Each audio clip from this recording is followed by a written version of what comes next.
Hi, my name is Anoriell and welcome to my channel. Here we do reactions, mostly on BL and GL content, and mostly from Asian countries. And today we are watching the finale of The Eclipse. So, episode 11 and The Eclipse. Since it's the last episode, I usually try and collect my thoughts so far, what I think about series in the intro here. And then we see if it changed during the final episodes. I have liked this series. In the beginning, it had some really strong episodes. I thought they might be diving a little bit deeper into those political things that they were trying to convey. Fascism,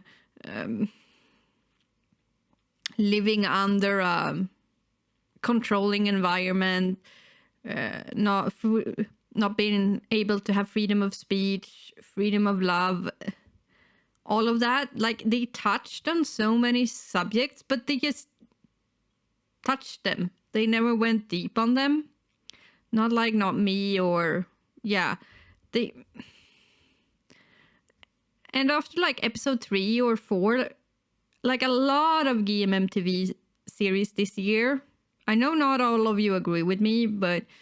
I think it's only the shorter series that hasn't had these problems, but all the 12 episode series has kind of had this problem that after a few episodes, they lose their own plot line. They got lost in the woods, more or less. And the story we started out with, in the middle, it was just a romance story. Nothing wrong with that, but they started out to be something more than just a romance story, and then they lose it from episode 4 to around episode 10, 11. And that has been a constant problem with all of, Bad Buddy. It had that as well a little bit. I know. We all love Bad Buddy. We all love it. But it had some issues. Episode 5 was the best episode. And then it kind of until the final. Vice Versa had that problem too, guys. I love Vice Versa. You know that. But the fact that they were in another universe was lost. Except for comedic punchlines. From episode 3 until episode 10. You know that. We all know that. We loved it, but they lost the main plot. This kind of did the same. They were supposed to discuss all of these heavy topics and this curse, and from episode 3 until last episode, nothing. And then last episode, everything. In what felt like this most rushed thing I have seen, well, not seen ever, but one of the most rushed episodes I've seen in a long time. We got the revelation of Shadox and Dika's relationship. We could have dived into that a lot more. We got the outing of Ak and Ayan. We could have dived into the consequences of that a lot more. We got Tua's revelation that he had picked up where Ak had stopped. We could have dived into that a lot more. He outed Ak and Ayan, but then I was so confused of part 4 that I was convinced that I had missed a part. But when I was editing, I was like, nope, I didn't miss a part. They just didn't include how they forgive him. Or what if they turned him in, or what happened, or if they revealed it. No, Can just said, I understand, and was super disappointed. And in the next part, they were outing their own relationship. He was forgiven. He was writing the script with all of the other guys to cover up that he outed his friends. And he was forgiven. For some... Yeah. It felt so rushed.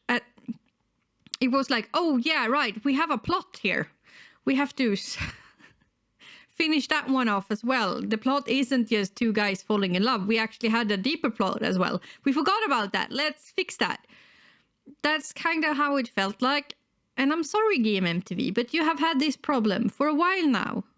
Please fix it. Please. Because I adore your series. I adore your actors and the cinematography and the music. But please fix your script writing. Please. Please. Because you have good ideas. They are great ideas. I am excited for most of these series.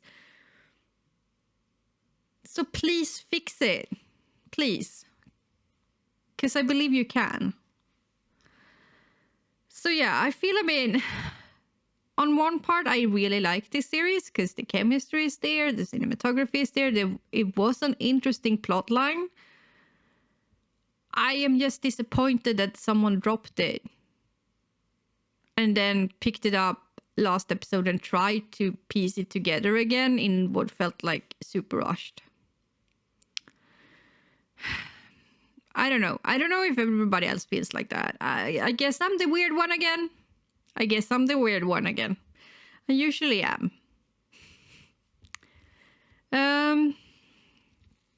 But yeah, that's how I feel. But let's see if it changed after this episode. Maybe we get a little bit more explanation to Tua's behavior. We get that missing part. But I don't think so. Because they kind of just skipped over that. I don't know. But yeah, let's dive into this finale episode and I will talk to you afterwards. เมื่อปรากฏหลักฐานว่าแก๊งประท้วงมีคนหนุนหลังครับผมคิดว่าพวกเขาทำกันเองพวกสร้างปัญหานัดหมายผู้ปกครองของเด็กพวกนี้มาพบฉันนะได้ครับแล้วเรื่องนายอักกับนายถั่วพูนัดหมายคณะกรรมการสอบสวนหรือยังครับผมให้อาจารย์ชนิจัดการแล้วครับกรรมการว่างพร้อมกันพรุ่งนี้ครับ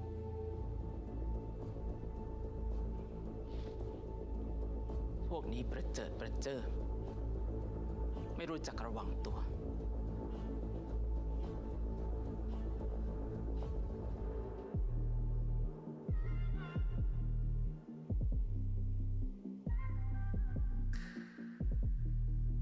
ฉันเคยกลัวความรักฉันเคยกลัวความผิดหวังกลัวต้องกลายเป็นคนอ่อนแอฉันเคยกลัวความเหงาฉันเคยกลัวความพ่ายแพ้แต่ในวันนี้วันที่ฉันได้เจอกับเธอวันที่เราได้ยืนข้างกันมีเรื่องเดียวที่ยังกลัวเท่านั้นเพราะหากฉันไม่ได้พูดไปและเธอพบใครที่เขาดีกว่า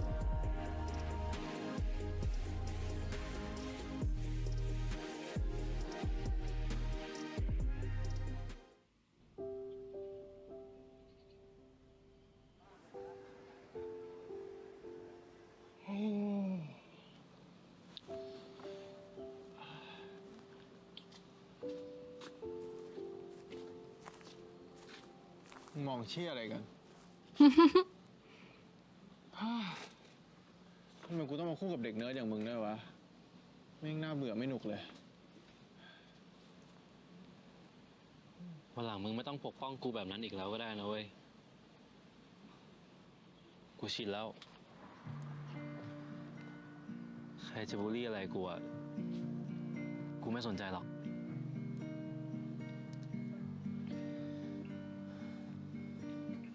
กูแค่ไม่อยากเห็นมึงต้องเจ็บตัวแบบนั้นอีกอะ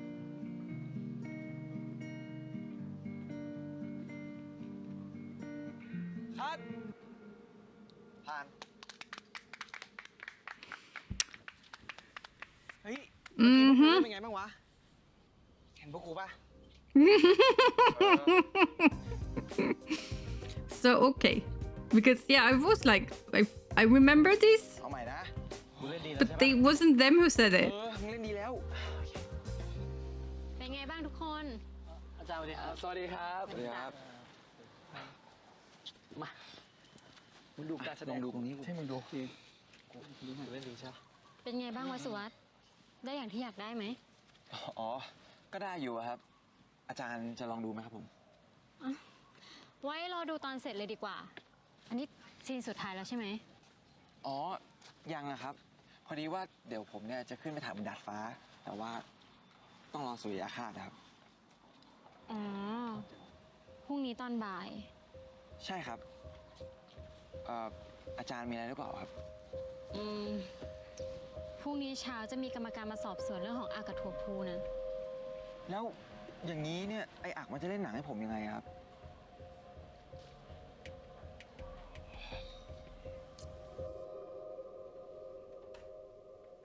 ขออนุญาตค่ะ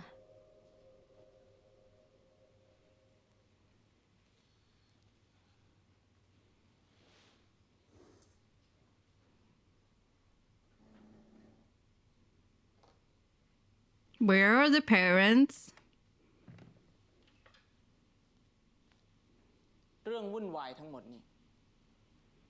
เกิดขึ้นเพราะเธอ No สองคน That's not true. ผิดหวังมาก คนหนึ่งเป็นถึงประธานชมรมสารวัตรนักเรียน Well, it's อี not กคนเป็ true. นถึงหัวหน้าห้อง พวกเธอทำลายเกียรติของสุพโลแบบนี้ได้ยังไง Because they were groomed to do it. You groomed him, Shadok, and Shadok groomed them. แล้วยังคิดจะทำหนังสั้น เอาปมผิดปกติทางเพศของพวกเธอ มาแฉให้โลกรับรู้เหรอ เธอไม่อายนี่ผอ.ไม่ว่านะ แต่เธอกำลังจะประกาศให้โลกทั้งโลกรู้ว่า สุพโล เลือก Well, you are ที่ homophobic. ไม่สมบูรณ์แบบมาทำหน้าที่ Well, we already knew that, but you are really homophobic. ดิฉันว่าเรื่องทำหนังสั้น กับเรื่องรสนิยมทางเพศของนักเรียน ไม่ใช่เรื่องที่เราจะพิจารณากันในวันนี้ค่ะ แล้วคำว่าผิดปกติ ผมว่า เข้าเรื่องดีกว่าครับ ครูวารี ค่ะวาระการพิจารณาวันนี้เป็นเรื่องของการลงโทษนักเรียนที่สวมรอยสร้างสถานการณ์อาถรรพ์สุพโลค่ะท่านผอ.ก่อเรื่องใหญ่ขนาดนี้ ตามระเบียบของโรงเรียน บทลงโทษว่ายังไงคะ อาจารย์วารี บทลงโทษก็คือ ให้พักการเรียนอย่างน้อย1 เทอม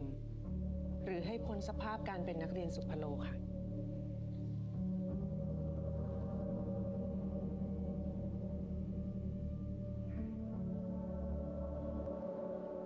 Can someone speak up for them? เป็นฉากไคลแม็กซ์กันด้วยเพราะตัวละครเนี่ย มันยอมรับตัวเองแล้ว พวกมึงมีอะไรที่ไม่เข้าใจว่าวะ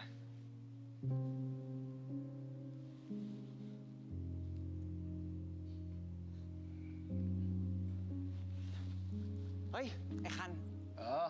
มาทวนบทกับนักแสดงดิ เร็วเสือข้าจะมาเนี่ย มึงจำบทได้ปะเนี่ย จำได้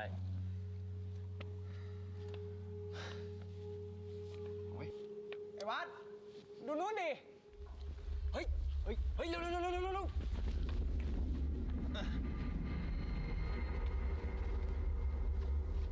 เฮ้ย ทุกคน สแตนบายนะสเลด 42 คัด 1 เทค 1 and action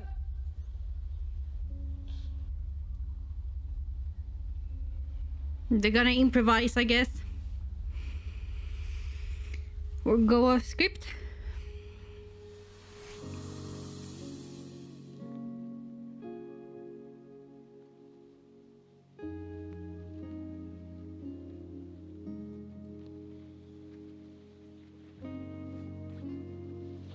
วัด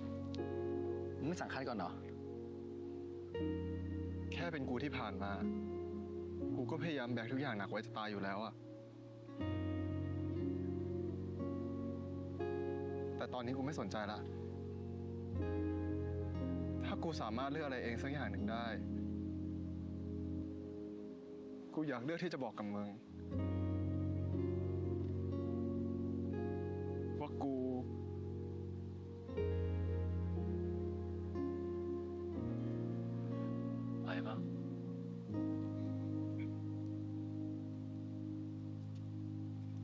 Did he get suspended?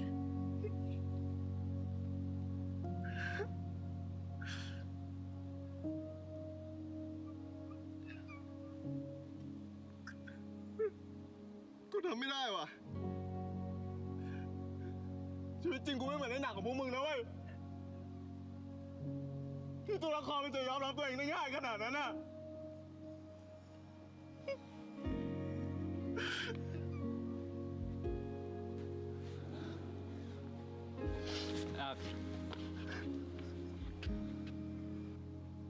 รักมึงนะเว้ย แล้วกูก็อยากให้มึงรักตัวเองเหมือนกัน เข้าใจใช่ไหมนี่มันคือสิ่งปกติเว้ย นี่มันเป็นเรื่องปกติ Mm-hmm. เราคือธรรมชาติที่มันไม่ได้แตกต่างจากทุกคนเลยเว้ยอะใครจะมองไงก็ช่างแม่งดิวะ อย่างน้อยอะเราแค่ปกติในสายตาเราก็พอป่ะวะ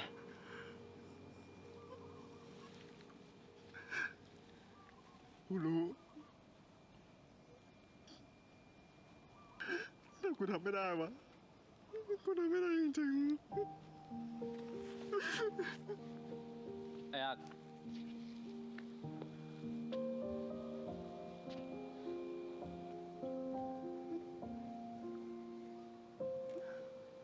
กูขอโทษนะ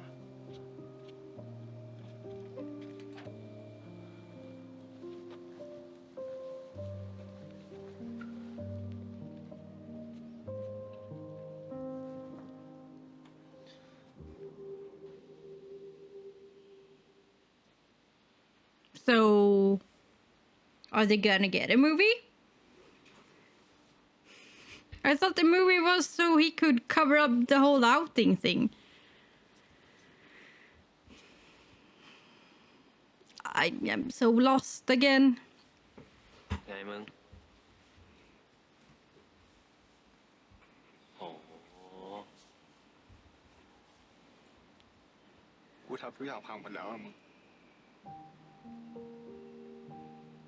ไม่เป็นไรมึง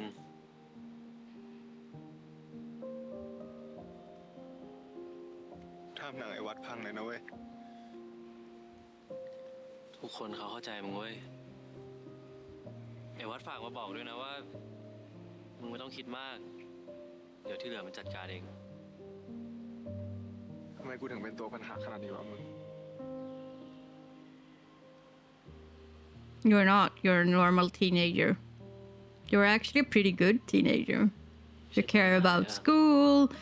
You don't drink excessively. You don't do drugs. You have manners. You just got a bit lost because adults were weird. นี่อะไร ระเบียบการลงโทษนักเรียนฉบับปรับปรุงปี 48 ค่ะ ยังไงมันก็เหมือนเดิม เพราะการลงโทษนักเรียนอ้างอิงกับประกาศของคณะปฏิวัติปี 2515 อยู่แล้วนี่ จริงค่ะ ที่เราอ้างอิงจากประกาศนั้น จนถึงระเบียบการลงโทษฉบับปี 43 แต่ฉบับปี 48 มีบางอย่างที่ไม่เหมือนเดิม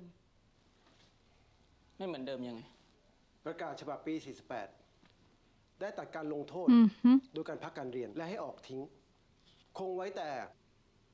การว่ากล่าวตักเตือนทำทันบน และตัดคะแนนความประพฤติครับ บ้าไปแล้วหรือไง นี่เราไม่มีสิทธิ์ที่จะลงโทษนักเรียนที่ทำผิดร้ายแรงอย่างนั้นเหรอ ไม่ได้ ยังไงเด็ก2 คนนั้นก็จะต้องถูกพักการเรียน1 เทอม ถ้าเราทำแบบนั้นเด็กนักเรียนและผู้ปกครอง จะอ้างประกาศฉบับนี้มาฟ้องร้องเรานะครับ โรงเรียนเราจะยิ่งเสียชื่อเสียงนะครับ ฉันเข้าใจนะคะ ว่าเด็ก 2 คนนั้นทำผิดจริงๆ เอาแบบนี้ไหมคะ ให้เป็นการพักการเรียนระยะสั้นๆ แต่เรียกว่าเป็นการลงโทษ ให้เป็นการพักการเรียนเพื่อหาวิธีให้นักเรียนมีพฤติกรรมที่ดีขึ้น กฎมันเปลี่ยนไปแล้วครับ ท่านผอ. ถ้าเราต้องการให้สุพโลยังคงอยู่ สุพโลต้องปรับตัวครับ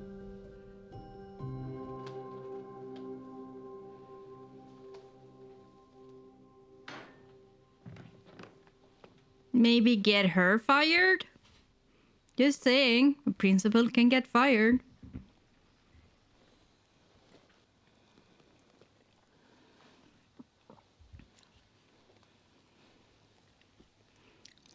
แล้วนี่อะไรอีก My resignation. Mm-hmm. You cost me the man I loved. Why are you even working for her? ขอบคุณนะครับสำหรับทุกอย่าง Why? I would hate her.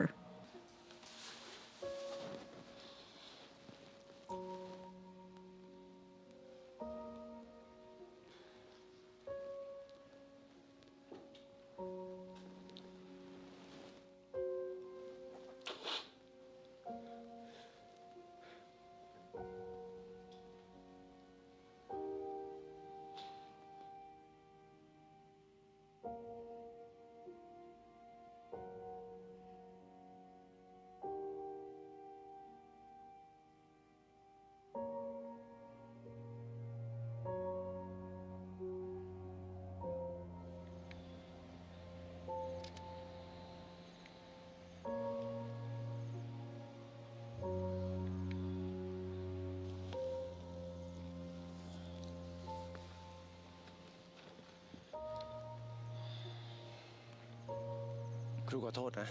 อักสำหรับทุกอย่าง Thank you. ขอบใจเธอมากนะ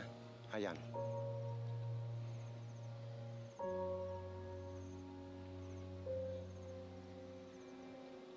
ผมว่าของพวกนี้ควรจะอยู่กับอาจารย์ครับ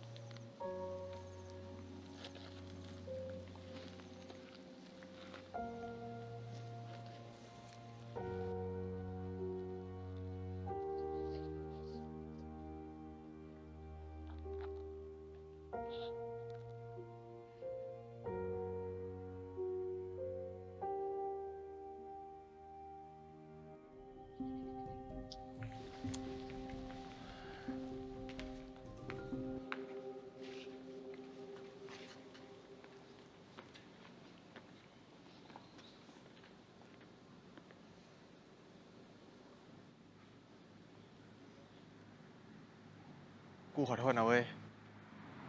ที่เคยปล่อยรถพุ่งชนพวกมึงอะ Mm-hmm. กูก็ขอโทษนะ กับทุกสิ่งที่กูทำลงไปอ่ะ At least he's apologizing for that, but he's not apologizing for outing and they are friends. I don't get it. I need that scene where he actually apologized for that because it's missing. I wouldn't have forgiven him.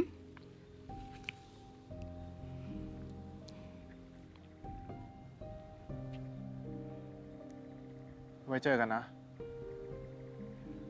เพื่อน แล้วนี่มึงอยู่หอหรือว่าไปไหนวะ กูว่าจะกลับบ้านอะ งั้นโชคดีมึง เดี๋ยวกูรอพ่อมารับอะ โชคดีนะมึง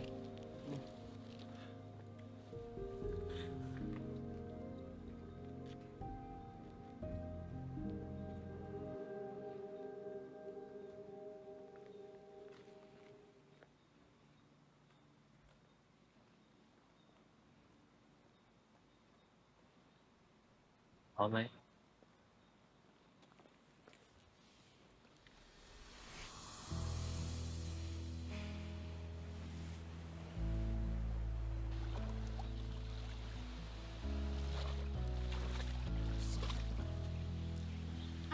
วัสดีครับ สวัสดีครับ ไอ้กูมาด้วยเหรอลูก พอดีผมไม่มีที่ไปอะครับ มาแม่ผมช่วย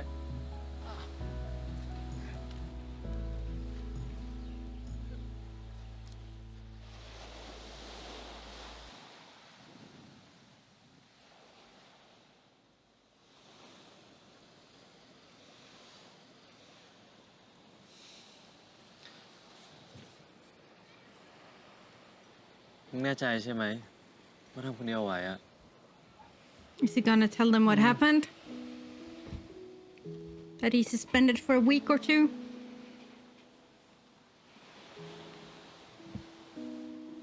gonna tell them why. If I were the parents, I would sue.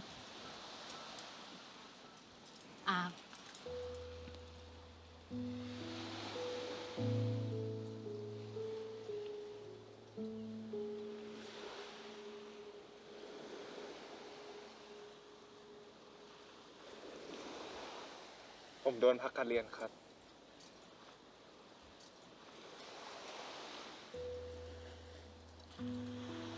พ่อกับแม่รู้แล้ว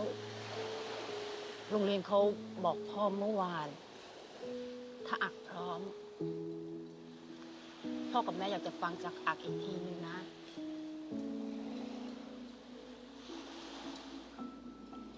ผมทำเรื่องที่เลวร้ายมากๆลงไปครับ ผมไม่รู้ด้วยซ้ำว่าคนพวกนั้นจะให้อภัยผมหรือเปล่า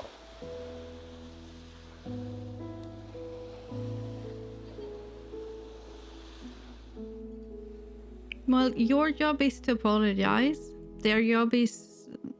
up to them to decide if they want to accept that apology. Your job is to work on yourself. That's it. Apologize and mean it, and work on yourself. Action speaks louder than words. ในชีวิตเนี้ยมีคนที่เราคิดว่าสำคัญจริงๆ อะไรนะครับ คนที่สำคัญที่สุดในชีวิตของเราคุณคือคนลูก ก็มีพ่อ มีแม่ And I. แล้วก็มีไอ้คัน ไอ้วัด แล้วก็ คันวัดแล้วก็อายผมมาหาแม่ตั้งแต่เมื่อวานแล้วนะ ทุกคนห่วงลูก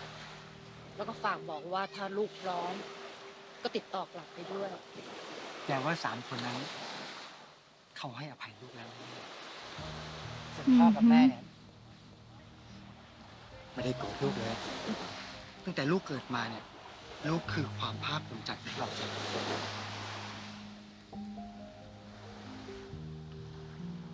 แต่ผมอาจจะทำให้พ่อกับแม่ผิดหวังก็ได้นะครับ ผมมีอีกเรื่องหนึ่งที่ยังไม่เคยบอก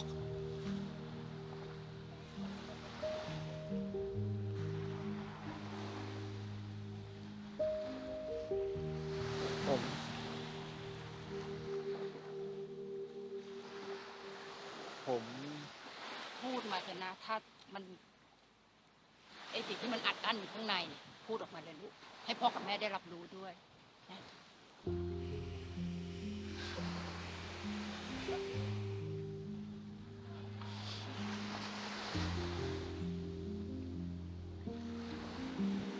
ผมชอบผู้ชาย ผมชอบผู้ชาย Mm-hmm. ผมรู้ว่าพ่อกับแม่ต้องเสียใจมากแน่ ไม่เลยลูก พ่อไม่เคยเสียใจเลยลูก พ่อแค่เป็นห่วงมากกว่า ทนมานานแล้วใช่ไหมลูกกว่าจะกล้าพูดมันออกมา เก่งมากลูกไอ้ลูกชาย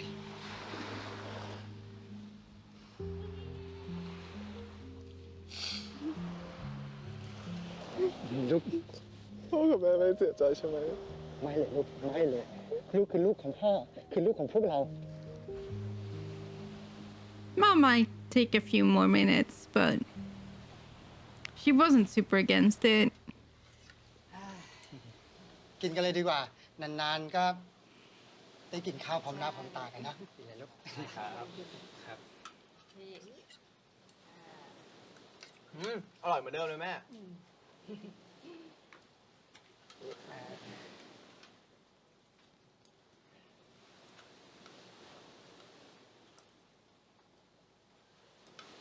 พ่อครับแม่ครับ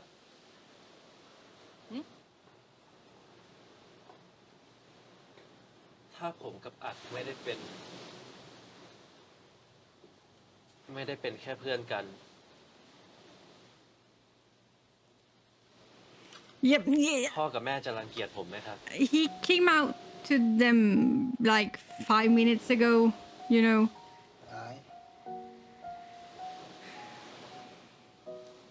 ไม่ได้เป็นเพื่อน แล้วเป็นอะไรกัน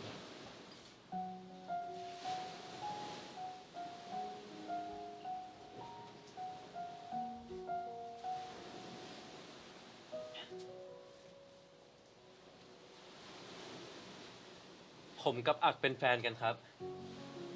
Yeah, they know he's gay, you know, but knowing he's gay and being presented with a boyfriend in one go might be a จริง tad. เหรออ่ะ It could go two ways. It could go two ways. Did you know he came out or did you force him out again? จริงครับพ่อ Because I really hope you heard him when he came out to his dad or that he had. พ่อกับแม่จะรังเกียจได้ไงอะลูก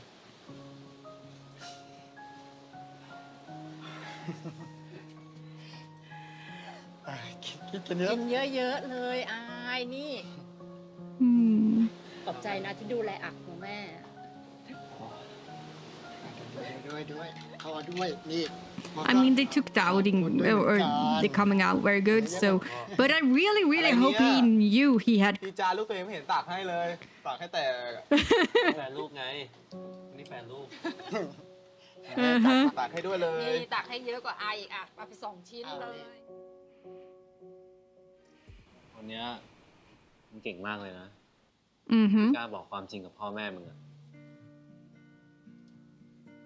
But did you know he was coming out before you ผม told ก็ him? มีมึงอยู่ด้วยมั้งเดี๋ยวทำให้กูกล้าขนาดเนี้ยขอบคุณนะ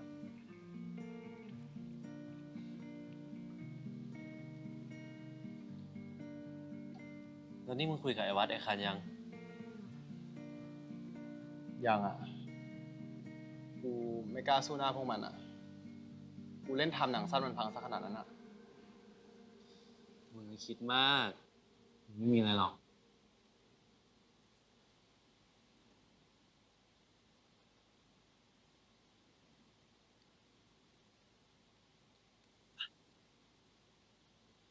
พาอะไร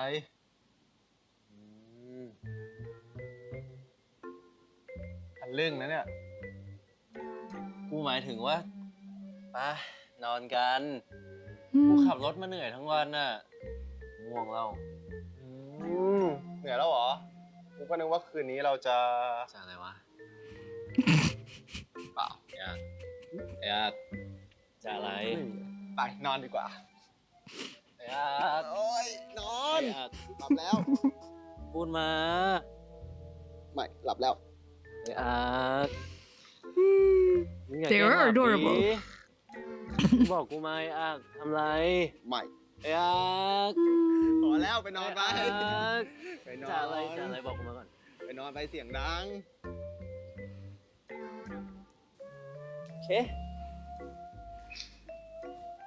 นอนก็ได้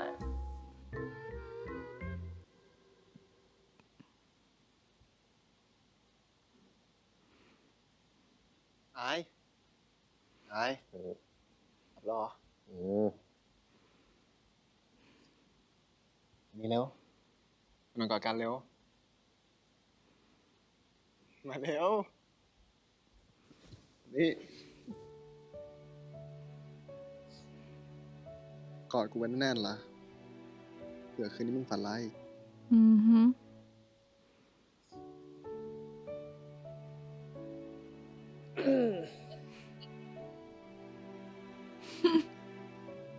กวนตีนกูเหรอ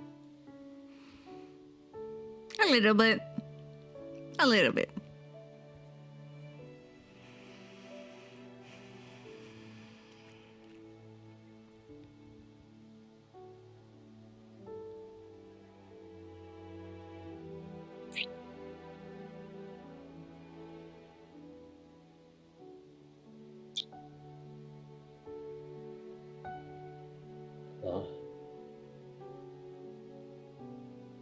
รออะไร กูไม่ทนแล้วนะ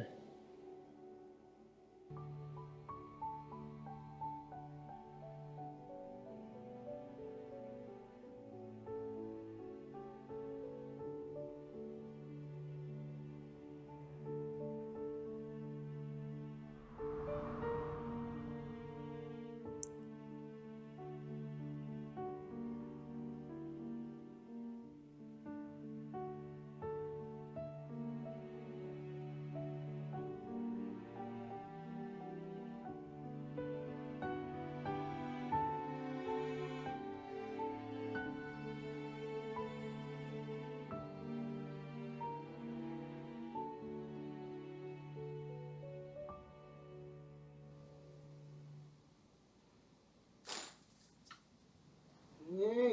มาทำไมเนี่ย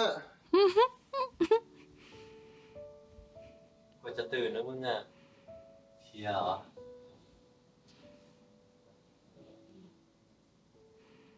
ต่ออีกรอบไหมล่ะ ใครกันแน่ที่เพลีย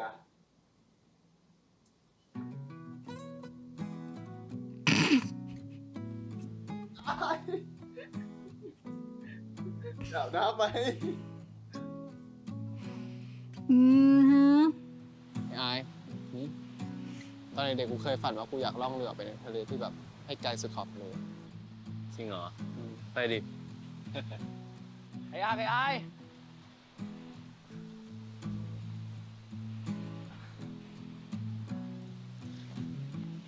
พวกมึงแห่กันมาทำไมเนี่ยสวัสดีครับ สวัสดีจ้ะบ้านอักนี่น่ารักอย่างที่พวกนี้โมไว้จริงๆด้วยนะ They brought a teacher with what kind of weird relationship does she have with them? ฮะตัวบอหน่อย กินข้าวกันไหมยัง ยังเลย ไปเข้าไปกินข้าวกัน ไปดิ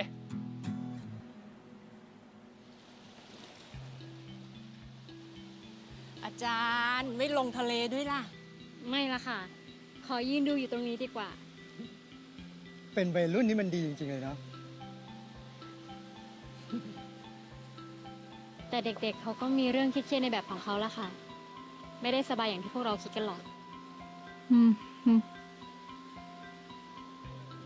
นั่นน่ะตรงขวดหินนั่นมีปลา มึงจะเซอร์ไพรส์อะไรกูเนี่ย เฮ้ยเจนเย็นดี มีอะไรลอยอ่ะไม่ต้องกลัว Is it the movie? ไอ้เปิดตามัน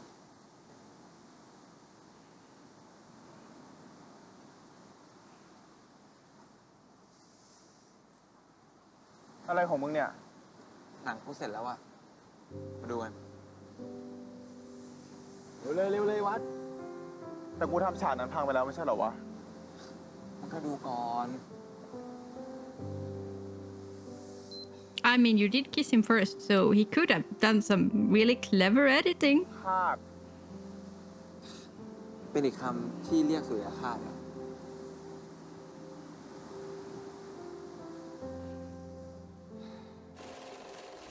หยุดอาถรรพ์สุพโลตามหาคนผิดตัวจริงมาลงโทษ ใครส่งมึงมาปลุกปั่นที่นี่ โรงเรียนเก่ามึงใช่ปะ โรงเรียนควรจะเป็นพื้นที่ที่ให้พวกเราได้แสดงความคิดเห็น คำสาปนั่นอีกแล้วเหรอวะ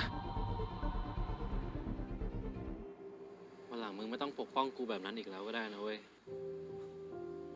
กูชินแล้ว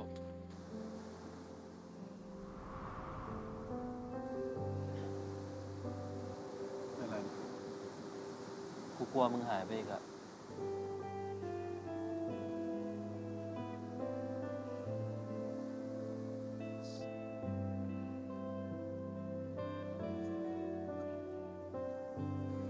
ชีวิตจริงกูไม่เหมือนในหนังของพวกมึงนะเว้ยที่ตัวละครมันจะยอมรับตัวเองได้ง่ายขนาดนั้นน่ะ เราแค่ปกติในสายตาเราก็พอป่าวะ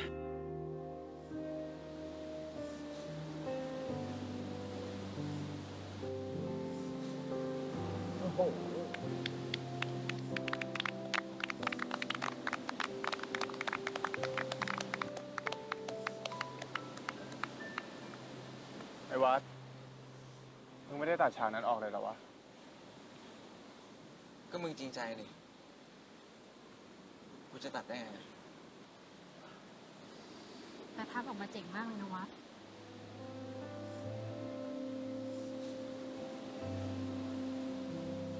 ขอบคุณอาจารย์นะครับ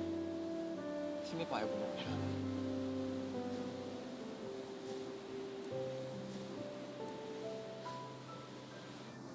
อ้าวชน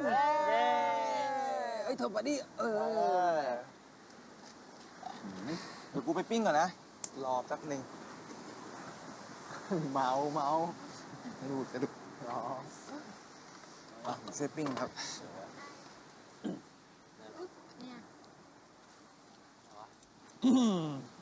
Well, you already outed yourself to the entire ค่ำคืนนี้ school. ก็อยู่พร้อมหน้าพร้อมตากันหมดแล้ว So, กระผมนายคันลอง และนายถั่วปูมีเรื่องจะบอกทุกคนครับ yeah, that you're together. They already know, because you already did that. Didn't you? คือกูสองคนอะจะคบกันแบบเปิดเผยนะ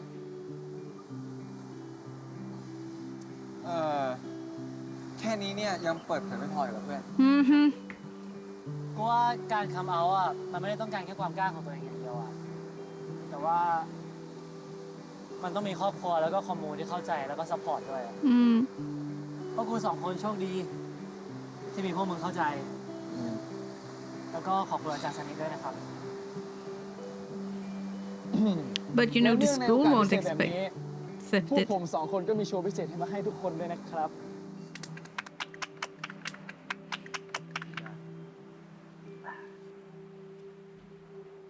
คนบางคนได้เจอแค่ครั้งหนึ่งคำบางคำก็ดังในหัวใจคำนั้นบอกว่าเขาใช่อย่างที่ยังหาเหตุผลไม่ได้เลย เราตกลงมันจะกลับไปเรียนใช่ปะ กลับดี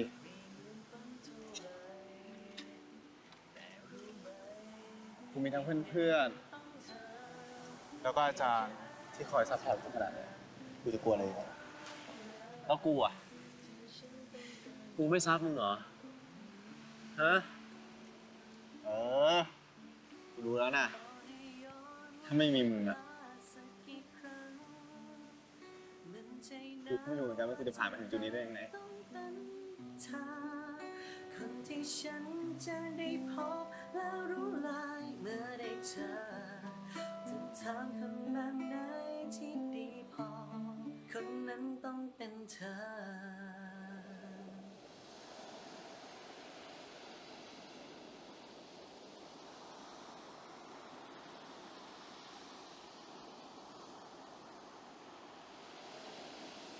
เอาคนอื่นนะ เขาขึ้นห้องกันไปหมดแล้วเดี๋ยวเราสองคนนี่แหละ ทำไมมึงอยู่ตรงเนี้ย แล้วมึงจะให้กูลุกยังไง ก็มึงนอนทับกูอยู่อะ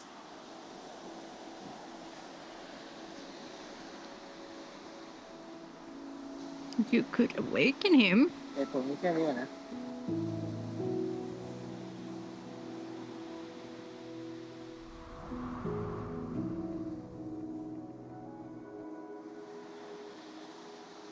แล้วแค่เนี้ยพอปะ ยังอ่ะ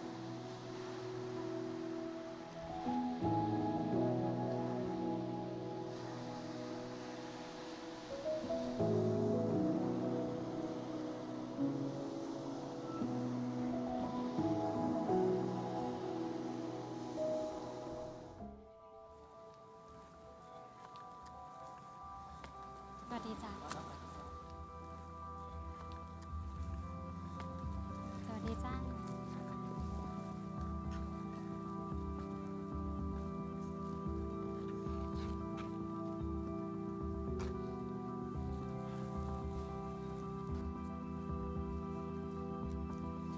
สวัสดีครับอาจารย์ สวัสดีครับ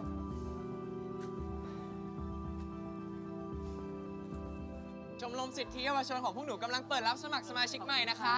มาสมัครกันได้เยอะๆเลยนะคะ มาได้เลยนะคะ มาได้เลยนะคะ สแกนตรงนี้เลยนะคะ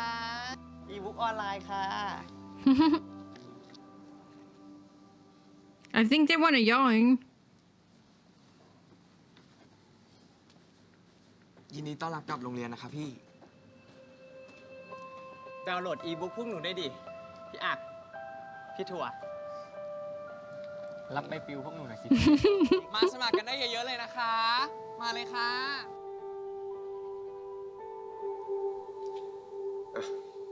ครูเอามาคืน แต่ว่านาดีเขาคง ดีคงอยากให้หลานก็มากกว่า ไม่ต้องห่วงหรอก ยังไงดีจะอยู่ในใจครูเสมอแหละ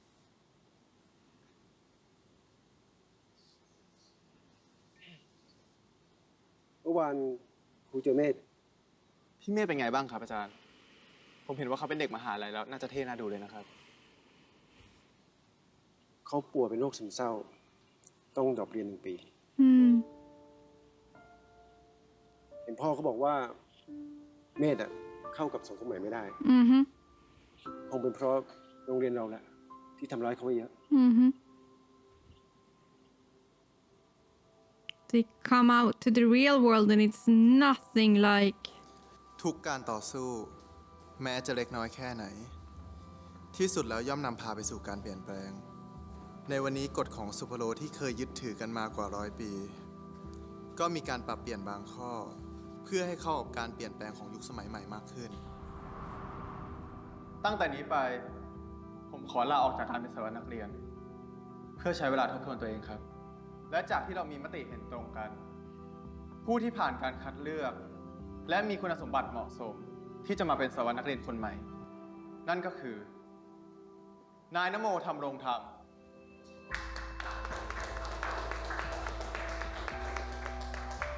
ยินดีด้วยนะ ขอบคุณครับ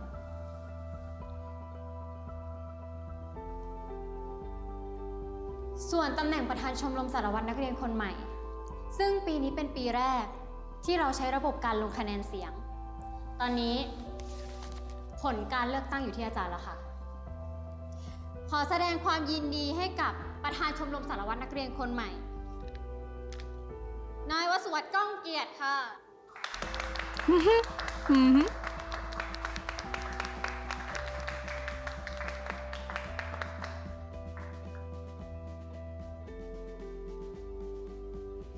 ยินดีด้วยนะ It's still a system that is easily corrupted, though.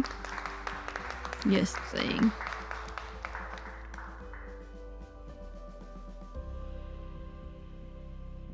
But what happened to the principal?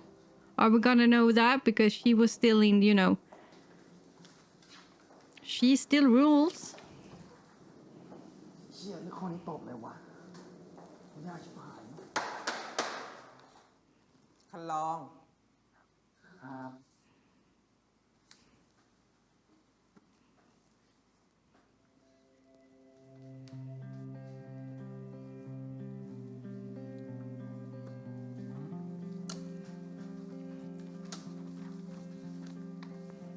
Did she approve of the new rules, or were they did they just do it without the principal's approval?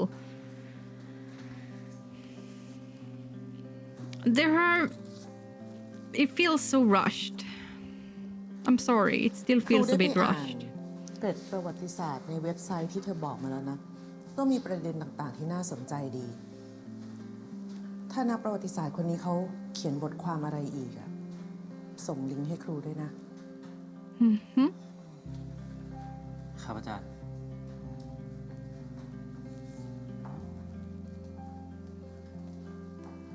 อีก 20 นาทีจะหมดเวลา She's still a very strict teacher, but she's willing to learn. ทำไม่ได้ดิ กูอ่านทวนอยู่เว้ยเขาเรียกว่าไม่ประมาท ข้าวเนี้ยกูชนะมึงแน่ มึงอย่ามากูชนะมึงอยู่แล้วป่ะ แต่คราวนี้ก็เอาจริงนะเว้ย มึงก็รู้ถ้ากูเอาจริงเมื่อไหร่อ่ะ มึงไม่ชนะ หัวแต่โม้อยู่นั่นแหละ เสร็จยัง เสร็จแล้ว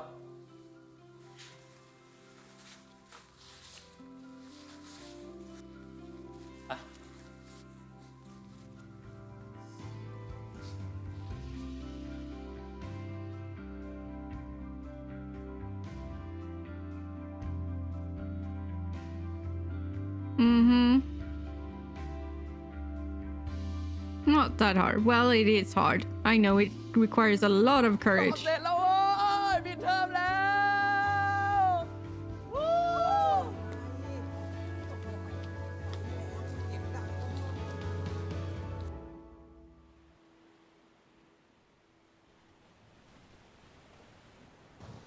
ถึงเวลาที่มึงต้องปล่อยน้ำมึงไปแล้วนะเว้ย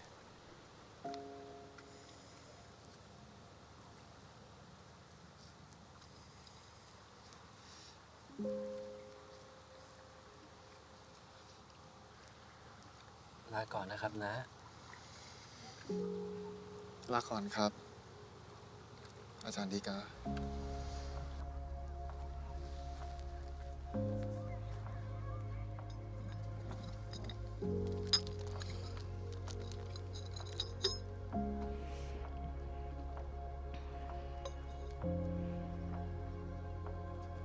That's one thing I've always felt. I mean, I can understand it because we need to keep track of people. We are keeping people. But you're not allowed to be spread anywhere except for a cemetery if you don't do a really long process here in Sweden.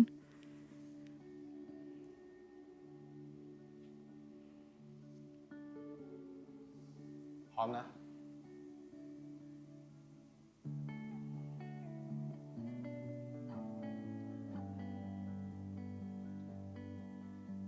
คราวก่อนมึงติดเข็มกัดให้กูฝ่ายเดียวอ่ะ มันไม่แฟร์ คราวนี้ไม่ได้กันติดนะ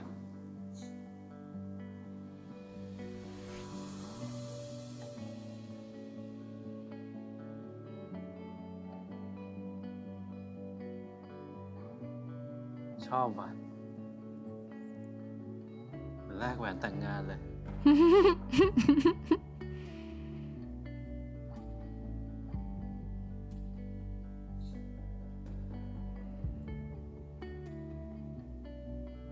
กอดกูหน่อยดิ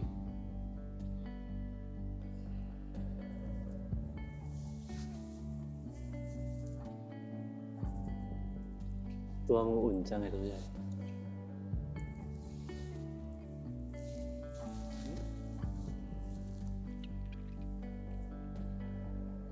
กูอยากจูบมึงว่ะ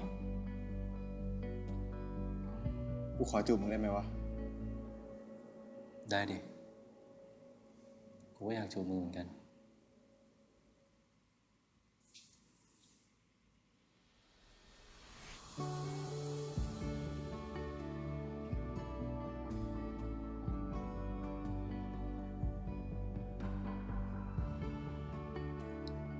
กูรักมึงนะ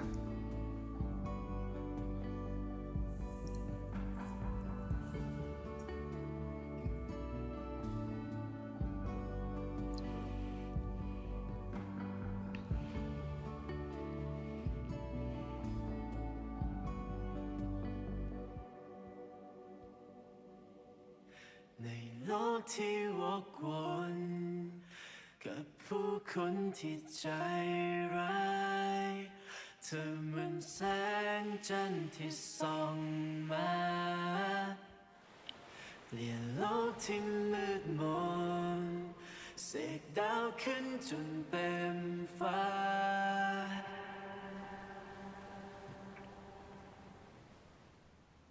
มึงรู้ปะ กูโคตรชอบเลยนะเว้ย ท้องฟ้าเวลาที่ไม่มีอะไรมาบังแบบเนี้ย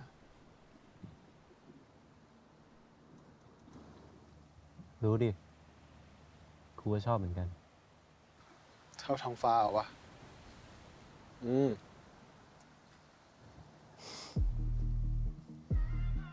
แต่กูชอบเวลาที่มีมึงอยู่ข้างๆกูมากกว่านะไอ้อัก Now I'm over the moon และถ้าหากฉันไม่ได้พูดไปข้างหน้าคงจะต้องเสียใจเธอวันพรุ่งนี้เราคลาดกันไปและเธอพบใครที่เขาดีกว่า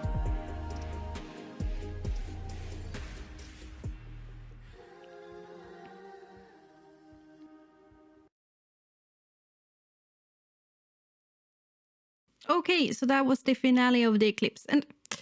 I mean, it was a cute finale. We got some answers, but there are still things that are a lot of plot holes. Like, I get it. This series was about, living in a homophobic society where you don't have rights. But I wish they went deeper with that. I wish they weren't so afraid of having a character actually suffer from depression. Like, I think Until We Meet Again is one of the few BLs that, and Given are two of the BLs that actually, they drove that point home in a much deeper way. I haven't seen The Shipper, though. I think that's it. Is it The Shipper? I can't remember. It's one of the I haven't seen that also apparently does this. But, I mean, it's okay. If you're gonna do a political series about homophobic societies and the oppression that queer communities suffer from, dare to go deep. I know they probably have censorship and that might be one of the reasons, but it just felt so flat most of the time. they never went deep into the problems. They pointed them out a little bit, but they never went into them. Ack was clearly kind of suffering from depression, or turmoil. He had some kind of suicidal thoughts, but they never went there. They didn't dare. Like, he had a breakdown once, yes, but they never dare to expand on his psyche and actually have him have depression or something like that, and then, you know, getting better as he comes to terms with who he is. They never dare to show the real consequences, if you know what I mean. They pointed out the problems. They skimmed on the consequences a little bit, but they never went deep on it. Like Tua, he was forgiven. We never even saw him apologizing really for outing people. Outing someone who just had suicidal thoughts. Okay, he didn't know that, but still. And he was just forgiven. No real apology, no real... It's gonna drive me insane. And the same with Sia, the teacher, the female teacher. She outed Shadow to the teenagers. Yes, of course, that was a much closer, tight-knit things. There were a little bit more reason behind it because we needed that to understand Shadow's position and story. And I don't think because they were just outed themselves, and, you know, hopefully they wouldn't use that against him. But still, she did that, and they did have zero consequences. And it's annoying to me because I had friends in teenage years that were like in this age that were outed by someone they trusted, and it went to shite, people. It went to shite. And that was in liberal freaking Sweden. They were home, they were out, yeah, their parents didn't talk to them for years. They had nowhere to go. They were bullied in school. They got so deep in depression that they had to go to psych ward for a while. Like, it had real consequences.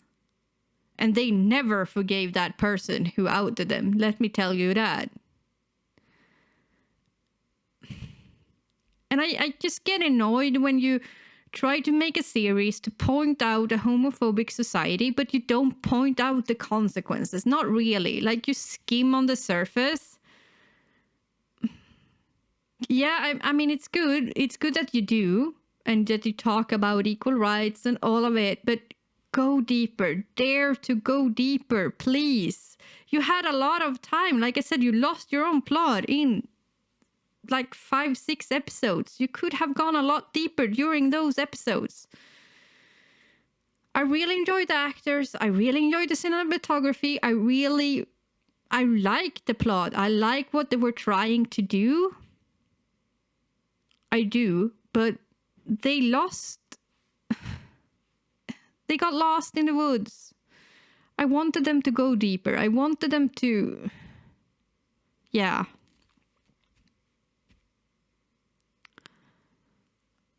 I get annoyed, I guess. I had hope for this series that they would dare to go a little bit more deeper. I thought Not Me was the turning point, that now we're gonna dare to go deeper into feelings and into all of this when we do these kind of series and not just gloss over it. But no. We get this semi-political fairy tale.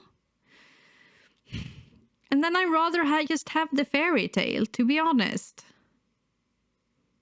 Do it properly or don't do it. That's, yeah. I guess that's my review of this show, people. Like I said, I love the actors. I really want to see them in more projects. I love seeing the actor of Tua and Khan in more serious roles because they have done comedic roles before. And they pulled that off really well, actually. So I like that. I like the music. I like the cinematography. I just wish they went a little deeper with the plot. It was an interesting plot. It had so much potential, but they didn't dare to really go there. Yeah. Okay, that was it. I will talk to you next time. Oh yeah, we didn't get a trailer for a new series. I thought we might get the My School President series next week, but apparently we're gonna have a break of GMMTV BLs for a while. That was a while ago. We did have some breaks during 2021 because COVID stuff, but yeah, I'm guessing we might get a little break here for a while. Don't know when we're gonna get back to GMMTV shows, but we have a lot of other shows to watch, so you know. Stay in touch. Like, share, subscribe, all of that. Comment. Thank you for being here. Talk to you next time. Bye.